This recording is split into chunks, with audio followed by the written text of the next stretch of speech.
Bonjour citoyens du monde et patriotes français. Le gouvernement va tomber aux oubliettes de l'histoire dans moins de 6 jours.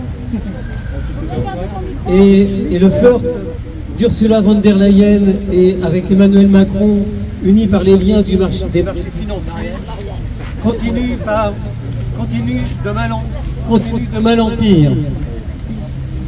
La répression milicienne de Macron est prévue le 10 septembre face au blocage prévu des syndicats et de LFI sur tout le territoire de France.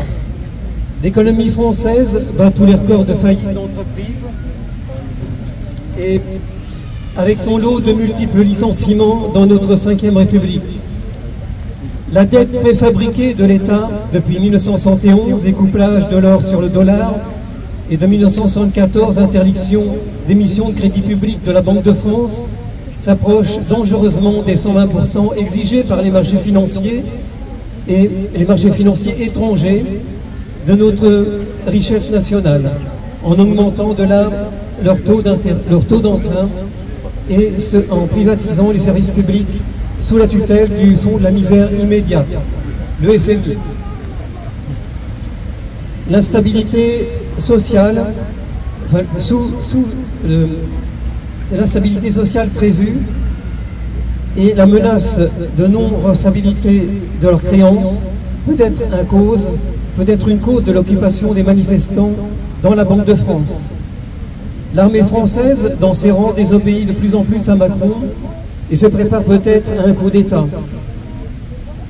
Les BRICS, comme vous le savez, Solidarité Progrès est associée à l'Institut Schiller à l'échelle internationale et nous sommes depuis un certain nombre d'années en lien avec les BRICS, avec l'organisation de la coopération de Shanghai, l'ASEAN, l'Union africaine, qui inspire ces mouvements, ces organismes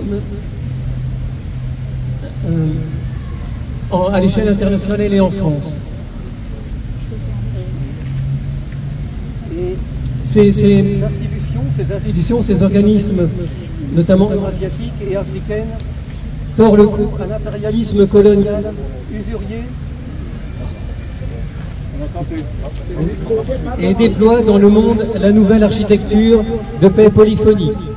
Ce terme polyphonique, terme employé de El Gazem Larouche et de Vladimir Poutine, ce terme de paix polyphonique par le développement mutuel entre États-nations souverains en exemple de coopération entre la France, l'Éthiopie, la Chine et l'Italie, la construction d'un barrage hydroélectrique en Éthiopie qui s'appelle le barrage de la Renaissance, qui produira de l'électricité pour tous les Soudanais et en vendra aux États voisins.